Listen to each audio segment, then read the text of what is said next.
прямом эфире новости Татарстана. В студии Даяна Саитова. И в начале коротко о главных темах выпуска. Массовое отравление татарстанских детей в детском лагере Крыма. Так себе веду, конечно, знали какую-то конфету непонятную, макароны какие-то непонятные. В чем причина и в каком состоянии сейчас дети, разбирался Салават Мухаммадулян. От инноваций до прилавков. Технологии, которые уникальны для нашей страны. В Алабуге новые производства страны. Как одно поможет спорту, а другое строительству, узнавал Рамиль Шайдолян. Последние правки. Участником общественных обсуждений может быть житель города Казани. В Казани стартуют очередные обсуждения генплана Казани. В каком виде они будут проводиться, узнавала Зарина Ахметова. В родном кооперативе 35, а сегодня ему 60. Самая большая награда – это люди. Награда у меня все есть уже, мне ничего не надо. Все есть. Почему на свой юбилей Нафик Хусаинов решил сделать подарок односельчанам, расскажет Вероника Гайнетдинова. Массовое отравление детей из Татарстана в Крыму. Из детского лагеря «Лучистый» в Евпатории госпитализировали в общей сложности 54 человека. По факту Следственный комитет возбудил уголовное дело. Ситуацию под личный контроль взял Рустам Миниханов. Что писали дети родителям и как состояние пациентов оценивают медики, узнал Салават Мухаммадулин. Ты себя сейчас как чувствуешь? Так себе веду, конечно, знали. Дочь без настроения, мама не находит себе места. Женщина пожелала не называть своего имени. Ее 15-летняя дочь – одна из 49 детей, которые отравились в детском лагере «Лучистый». Девочка уже второй день в больнице. Поняли в 3 часа ночи, что отравление. Отравление с салатом, потому что салат был кислый. Отправляли совершенно здоровых детей, сдавали перед этим очень много анализов. У Алисы Гараевой в крымской больнице сейчас 11-летний сын. В лагерь он поехал в первый раз. С утра позвонил, то, что у него болит живот. Соответственно, потом их отвезли уже в медпункт. Как-то крутить начало. Из детского лагеря в горбольницу Евпатории практически одновременно переехали 54 человека. 49 из них дети, все из Татарстана. Причина госпитализации – массовая рвота и диарея. Состояние всех находящихся в стационаре средней тяжести, тяжелых больных нет, угрозы жизни нет. Предварительный диагноз – острое кишечное заболевание. Ситуация под личным контролем Рустама Миниханова. Президент поручил постоянно информировать его о состоянии здоровья детей. Работает межведомственная комиссия, проводится служебная проверка. В Крыму сейчас работает детский омбудсмен республики Гузель Удачина. Порядка еще около 10 детей у нас остаются в изоляторе на территории лагеря. Но это как раз те дети, у которых есть легкая степень тяжести. По факту отравления Следственный комитет завел уголовное дело. Оказание услуг, не отвечающих требованиям безопасности жизни и здоровья. И по части 1 статьи 236 Уголовного кодекса Российской Федерации это нарушение санитарно-эпидемиологических правил. В Евпатории сейчас и руководство Республиканского центра «Черноморец». Именно этот оператор отправил детей на отдых в Лучистый. Казанский офис сегодня не работал. Технический день написано просто. Это совпадение или как? Наверное, совпадение. В республиканском центре прямо на стенде есть список документов, без которых детей в лагерь не отправляют. Что касается медицинских, так это медсправка формы 079, справка об отсутствии инфекционных заболеваний в доме, полученную за 3 дня до отъезда, и точно такая же справка об отсутствии педикулеза. Эта смена в лагере началась еще 8 июля. Из Татарстана в Крым поехали 201 ребенок и 19 педагогов. В лагере «Лучистый» дети из республики в этом году начали ездить впервые. Наш центр «Черноморец» для наших детей из Татарстана покупает на конкурсной основе, покупает путевки в тех или иных лагерях. Не мы же выбираем, я хочу или не хочу. Есть федеральное законодательство, в рамках которого есть нормативы определения победителей. После этого случая Минмолодежи дополнительно проверит южные лагеря, где отдыхают татарстанские дети. Пока же Роспотребнадзор в Крыму назвал возбудителя болезни. Им стал норовирус. Предположительная причина – салат. Дети останутся в больнице до пятницы. Для родителей организована горячая линия. Ее номер вы сейчас видите на экране. Салават Мухаммадулин, Игорь Романов, ТНВ, Республика Крым, Казань. Мы переходим к другим темам. Растут поступления по основным налогам, сокращаются долги населения и предстоит усилить работу с убыточными предприятиями. Эти вопросы сегодня Рустам Миниханов обсудил в Доме правительства с представителями казначейских органов. Как в Кабмине деньги считали, увидел Сергей Хайдаров. Если мы хотим сделать какую-то очень серьезную покупку или просто рассчитать свой финансовый бюджет, то мы заглядываем в кошелек, проверяем состояние счета, банковской карты, ну и на крайний случай можем просто разбить копилку. Наверное, вот так вот самым простым примером можно объяснить, что же такое консолидированный бюджет. Именно его сегодня и обсуждали в Доме правительства республики. Добрый день, уважаемые коллеги. Сегодня считали, кто и сколько принес в общую копилку. К примеру, налоговики 408 с лишним миллиардов. Это на 17% больше, чем в прошлом году. Со знаком минус земельный налог. Там недоимка 128 миллионов. Причины нами исследованы, Рустам Нургалиевич, и носят объективный характер. Это видно на слайде. Могу лишь сказать, что сегодня мы в Приволжском федеральном округе собираем 28% всего земельного налога, который собирается на территории Приволжского федерального округа. 536 миллиардов рублей. Столько Татарстан заработал в этом году. Причем сумма была бы больше, если бы не налоговые задолженности. По налогу на прибыль за январь-апрель каждое четвертое предприятие сработало с убытком. Поручение дано нашим президентам, отраслевым министерствам создать баланс у комиссии, этот вопрос обсудить. Потому что, я считаю, здесь есть и объективные причины. Нельзя сказать, что вот предприятия умышленно к этому идут. Долгов хватает не только у предприятий, но и простых татарстанцев. Растет число физлиц, игнорирующих налоги на доходы. Максимальное сокращение долгов – один из наших приоритетов.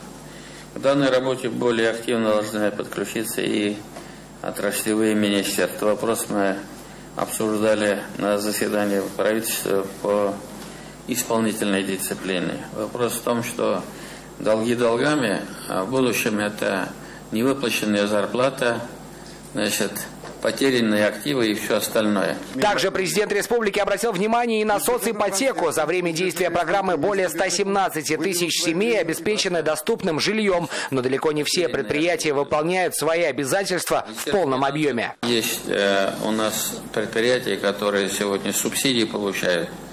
Разные рода господдержку, Марат Готович, а в программе соципотеки не участвуют.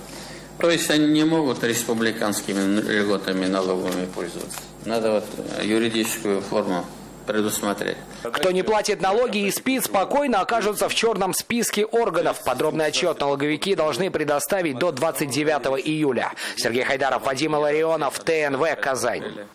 И сегодня Рустам Минниханов посетил особую экономическую зону Алабуга.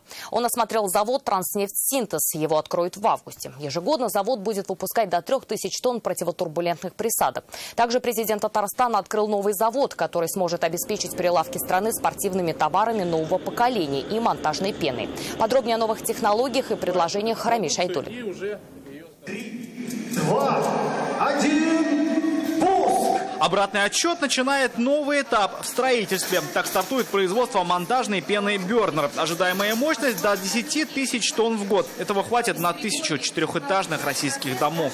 Сегодня президентом страны поставлена задача в 2024 году 2 раза удвоить ввод жилья. Это очень сложная задача. И, конечно же, без современных инновационных продуктов эту задачу выполнить невозможно. Хочу подчеркнуть, что мы вышли очень вовремя, поскольку 80% российского рынка занято импортными продуктами, и мы сделаем большой вклад в импортозамещение. Это первый завод немецкой компании в стране. Здесь на площади в 4 гектара удалось совместить и немецкое качество, и швейцарские технологии. Специалист Ильшат Хаматов и его 30 коллег – одни из тех, кому предстояло освоить их первыми в России. У каждого баллона определенный вес. Вот там он ставит усредненные значения. Если вес будет превышать или занижать, то он ее откидывает в брак. Удобно. Нет, это мировой стандарт.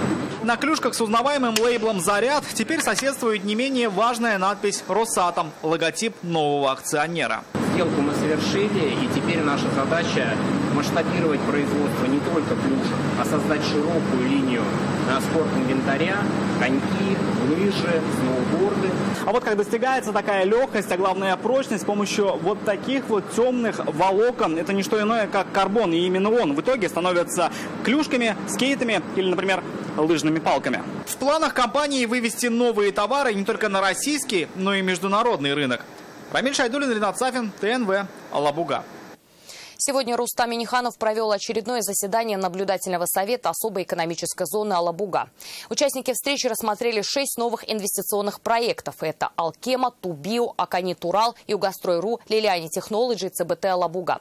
Президент республики и члены наблюдательного совета особой экономической зоны одобрили все 6 проектов и приняли решение о присвоении компаниям статуса резидентов. Принять участие в обсуждении генплана Казани можно будет в интернете. Завтра доработанный документ появится на сайте мэрии столицы. Жители смогут не только ознакомиться с проектом, но и внести свои предложения. По словам разработчиков, теперь к участникам обсуждений появились новые требования. Какие, расскажет Зарина Ахметова. В прошлом году обсуждения по генплану Казани проводились на 13 площадках. Теперь все предложения от жителей будут приниматься в электронном виде. В информационной системе, которая так и называется «Общественные обсуждения», появятся доработанные схемы и планы, с которыми сможет ознакомиться каждый. Но чтобы оставить свои предложения, теперь надо зарегистрироваться в единой системе идентификации и аутентификации. Инструкцию разместят на сайте мэрии. Если нет интернета, можно обратиться с письмом в управление архитектуры. Основное требование к участникам – столичная прописка. Во-первых, участником общественных обсуждений может быть житель города Казани, то есть который прописан в городе Казани.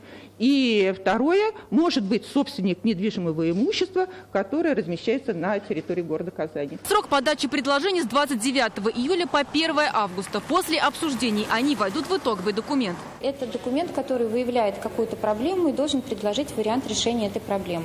Вот этот вариант решения, который закладывается в проблемах, которые связаны, например, с пробками, это выявление необходимости размещения тех или иных автомобильных дорог. А проблемы такие возникают в различных частях города. Автомобильный поток возрастает с каждым годом. Где-то, по прогнозам разработчиков, движение может просто встать. С учетом развития автомобилизации и повышения уровня автомобилизации в городе, который у нас уже давно в позитивном направлении идет, мы понимаем, что она будет загружаться и дальше, независимо от того, будут строиться новые территории или нет. Один из самых загруженных участков находится на Мамадышском тракте. Чтобы упорядочить поток в сторону Константиновки, здесь убрали стрелку на светофоре и организовали вот такой вот заездной карман. Однако по генплану здесь планируется строительство развязки, но когда она появится, пока неизвестно. Тут большое движение, междугородние все ходят, и как-то вот тут, наверное, надо мост. У нас всегда пробки. Тут обязательно надо как-то что-то сделать. Ну, развязку же надо сделать. Окончательный вариант генплана должны принять к концу этого года, так как в 2020-м срок действующего документа уже истекает. Утверждать новый проект будет Казгордума. Зарина Ахметова, Андрей Сантальцев, ТНВ, Казань. За что задержали бывшего главу ТСЖ Азина-1 Вячеслава Шелуханова и кто еще оказался с ним в одной компании под следствием, читайте в интернет-газете «Реальное время». Рукой подать. У жителей Салават-Кюпери теперь есть свой многофункциональный центр. 9 окон и 180 услуг. Руководство МФЦ подчеркивает, это не только удобство для населения, это и метод борьбы с маятниковой рабочей миграцией. В новом офисе все сотрудники салаватовцы. Слова в деле увидела Алия Харудинова. Вспышки фотокамер, торт, цветы. Так встречали сегодня первого посетителя МФЦ. Наталья Старостина пришла за ИНН на ребенка. Сколько раз мы обращались в МФЦ по поводу оформления загранпаспортов. Все очень быстро. А теперь и рядом с домом 10-й МФЦ в Казани в день будет обслуживать порядка 150 человек. Рустам Нургалевич, 001. Да. Работу терминала сегодня оценил и Сергей Миронов. Из 180 услуг, которые предоставляет МФЦ, он выбрал проверку штрафов. Очень рада, что теперь я работаю рядом с домом. Садик здесь же у меня, и вот в дальнейшем школа. Офис построили за 6 месяцев. Одна из стратегических задач экономики, да, это исключить маятниковую рабочую миграцию, и вот чтобы у наших специалистов была возможность работать там, где они живут. Узнать свои штрафы, получить документы – все по стандартной схеме. Получаем талон, ожидаем информацию на табло. И что самое главное, время ожидания в очереди не более 15 минут. Говорят, что это не предел, ведь президент республики ратует за сокращение времени до 10 минут. К концу года в Казани появится еще один офис МФЦ. На следующий планируют открыть 2 гиганта. Алия Хайрудинова, Ильшат Мухаметов, ТНВ, Казань. Это новости Татарстана, и смотрите далее. В приемных комиссиях ажиотаж.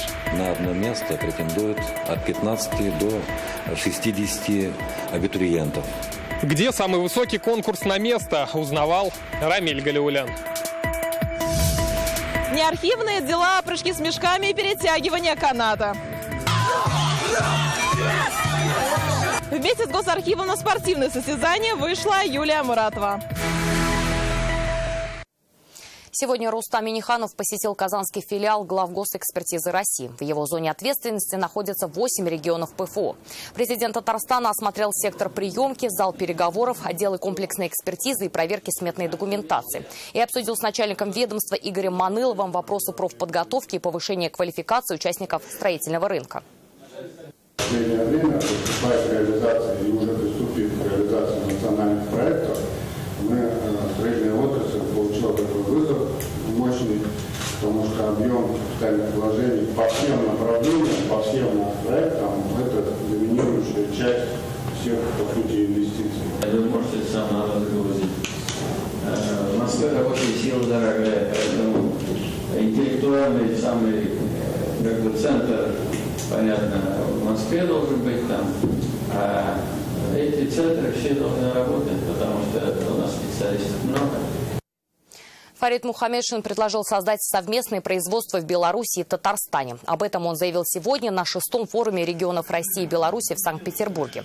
По словам председателя Госсовета, Беларусь традиционно входит в 5 основных торговых партнеров Татарстана. Товарооборот в последние годы превышает $1 миллиард США. Фарид Мухаммедшин также отметил, что более 60% всей сельхозтехники Татарстана белорусского производства. О наболевшем с глазу на глаз. Сегодня секретарь Госсовета Лилия Маврина провела прием граждан. Встреча прошла в региональной общественной приемной председателя партии «Единая Россия». Всего за 5-й созыв здесь провели более 900 приемов. Приняли 2500 человек. Депутаты не только выслушивают жителей, но и ведут анализ обращений, которые носят системный характер. Для их решения разрабатывают новые законодательные механизмы и республиканские программы. С чем сегодня обратились и как помогли, расскажет Дмитрий Аринин. А что вам объясняют, как объясняют, почему вам не дают? Что нету. То есть вам положено, но нет, да? В аптеке поступления нет. Жительница Кукмара Рилия Гарипова беспокоится. Ее 16-летнему сыну-инвалиду перестали давать полагающиеся лекарства. Раньше он получил один препарат, потом прописали другой, более эффективный. Но оказалось, что получить его непросто. В Кукмарском районе к заму подходила, он отправил запрос, и буквально один раз вот мы получили. И это вот с февраля один раз только, да? И вот уже сейчас 4-й месяц нам уже приходится покупать уже. Лилия Маврина взяла ситуацию под контроль, проверит, почему возникли такие неувязки с получением льготных лекарств. Как она отметила, в последнее время поступало много подобных обращений. Если вот в какой-то момент у нас очень много вопросов на одну тему, мы тут же бьем тревогу. Это в рамках либо профильного комитета по теме вопроса, либо по... Вот у нас есть женское депутатское объединение «Мархамат», мы очень часто вот беремся за какую-то проблему и ведем ее до конца. Многодетная семья из Буинска пришла со своей проблемой. Говорят, действие полученного сертификата на жилье закончится раньше, чем сдадут их ипотечный дом. Лилия Маврина намерена обратиться к руководству Буинского района, чтобы, если дом к сроку не достроить, семья могла получить жилье в другом районе. Все оказывается, если разбираться, все оказывается очень просто. Никакого законодательного регулирования здесь не требуется. Требуется просто внимание к этим людям на уровне работников органов исполнительной власти. За 5 лет в Татарстанскую Единую Россию поступило более 125 тысяч обращений граждан. Это стало возможно благодаря широкой сети приемных, которые открыты в каждом районе республики и во всех районах Казани. Дмитрий Аринин, Игорь Романов, ТНВ «Казань».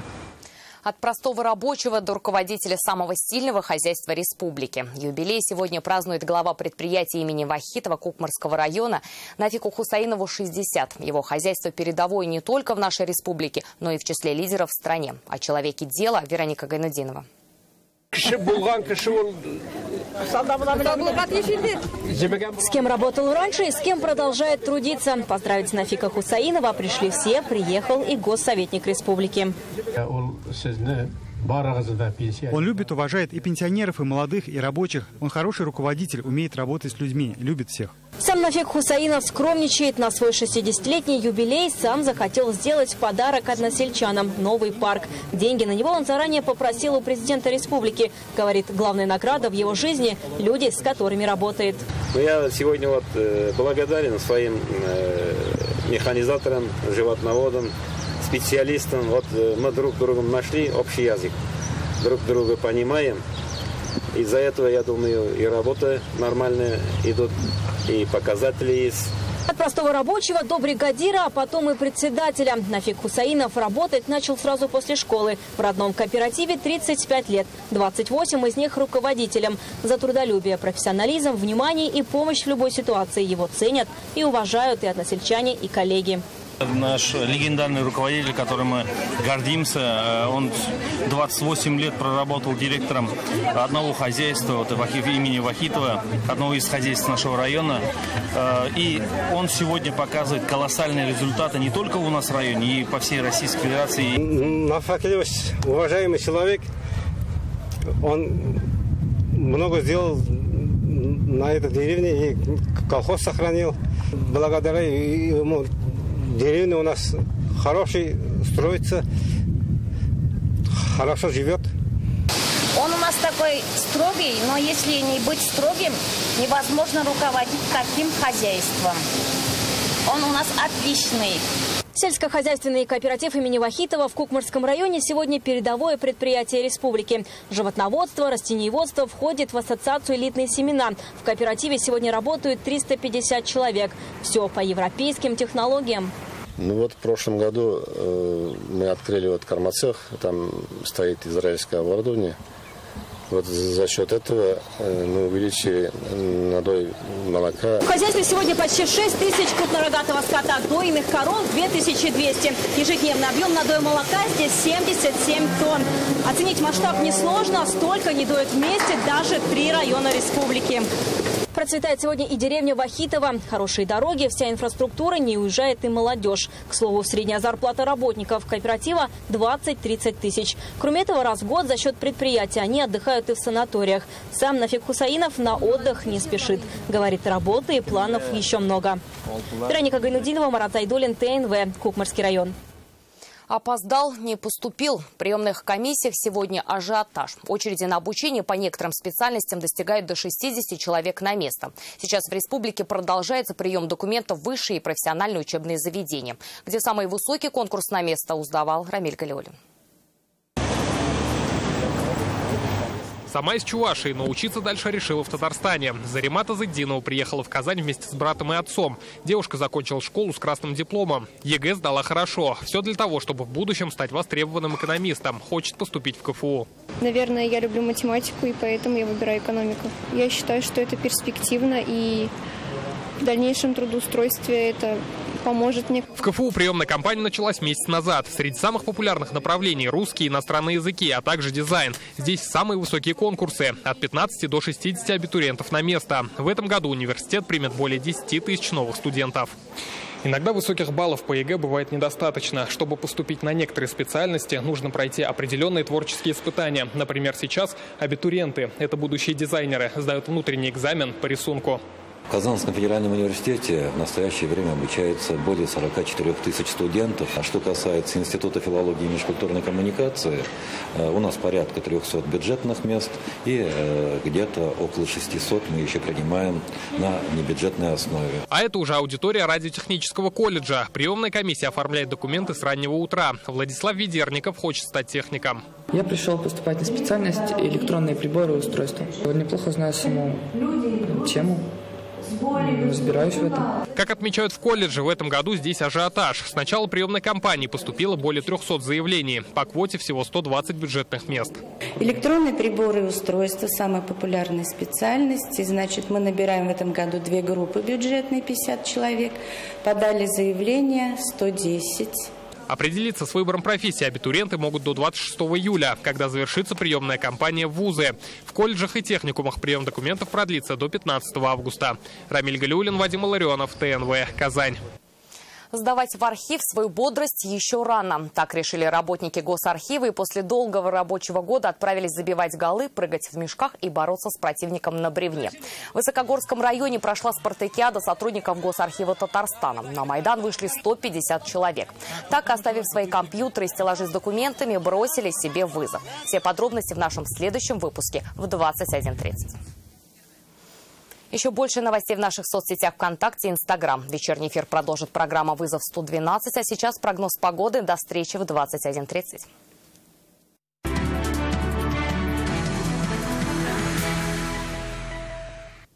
Добрый вечер. Новости «Спорт» на ТНВ, в студии Алмаз Гафиятов. Премьер-министр России Дмитрий Медведев поздравил команду «КамАЗ-Мастер» с победой на ралли-марафоне «Шелковый путь». Борьба с сильными соперниками была сложной и бескомпромиссной, но наша команда блестяще прошла этот путь, продемонстрировав великолепную подготовку. Гордимся успехом команды и желаем новых достижений, написал премьер на своей странице в Facebook. Напомним, российский экипаж «КамАЗ-Мастер» под управлением Антона Шибалова стал лучшим в зачете грузовиков. Его партнеры по команде Андрей Каргинов и Айрат Мартеев стали вторым и третьим. К другим темам: оставили медаль в Италии с победами, но без одной награды вернулись татарстанские атлеты с универсиады в Неаполе. Сегодня с журналистами встретились представители спортивного клуба «Синтез». На их счету золотая, серебряная и 2 бронзовые награды Всемирных студенческих игр.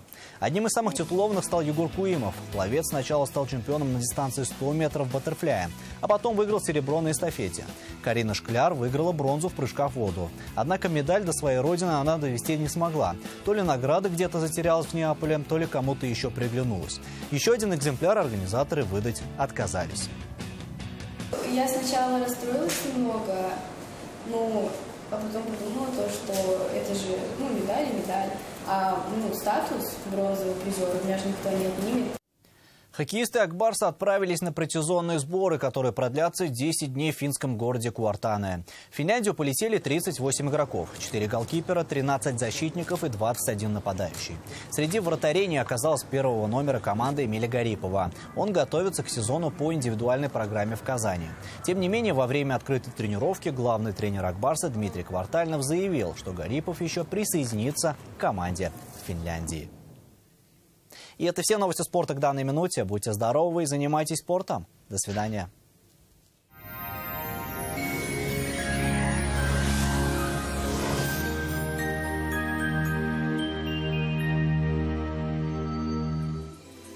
Здравствуйте! В четверг ожидается солнечная и очень теплая погода, без существенных осадков. Более подробнее после небольшой информации. Данил Мастер – новая акция. Не пропустите. Только в июле при заказе шкафа-купе комод в подарок. Подробности уточняйте по телефону 2-166-167, адрес Восстание, 23. По данным сервиса Яндекс.Погода, на юго-востоке в Бугульме, Бавлы, Азнакаево будет солнечно, но днем местами возможен небольшой дождь. Столбики термометров покажут 28 градусов. На северо-востоке, в Нижнекамске, Набережных Челнах, Елабуге тепло и сухо, плюс 27. На севере Татарстана, Менделинский, Агрызи, Менделеевский днем без осадков, плюс 25-27. На северо-западе, в Арске, в Кукмаре-Балтаси переменная облачность. Днем местами возможен кратковременный дождь и 25 тепла. Для юго-запада 18 июля будет солнечным и теплым, до 27 градусов выше нуля. В центральных районах, в Чистополе, Альметьевске, Мамадыше ясная погода. Тут будет теплее, чем в других районах, плюс 28. В последующие дни сохранится такая же погода. Федеральная сеть медицинских центров «Доктор Ост» – лечение самых сложных заболеваний позвоночника и суставов без боли и хирургического вмешательства. За 10 лет в 10 городах России врачами клиники отменено более 10 тысяч операций.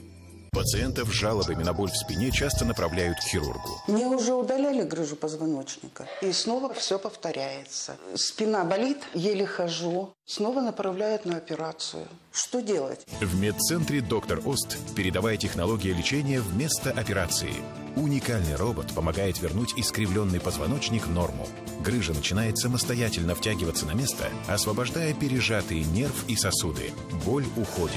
Возвращается легкость движений. Аквапарк Брионикс – это отдых для всей семьи. Здесь комфортная детская зона. Здесь не нужно таскать рюкзаки на себе. Здесь не нужно стоять в очередях. И все это по доступной цене. Аквапарк Барионикс на Гафури 46. Спонсор выпуска – Аквапарк Барионикс на Гафури 46. Для вас комфортная детская зона, удобные раздевалки и автоматический подъемник кругов. Максимум отдыха по доступным ценам. В Казани ожидается солнечная погода, днем без осадков. Температура воздуха 25-27 градусов. Ветер восточный до 4 метров в секунду. Атмосферное давление 750 миллиметров ртутного столба. Влажность воздуха 65%. Магнитное поле Земли спокойное. Жилой комплекс «Грин» – это свежий воздух и речка рядом. Это 5 минут до остановки Академии правосудия в Советском районе. Это квартиры в сданном и строящимся домах по выгодным ценам. Звоните в ЮЭТ 233 0303.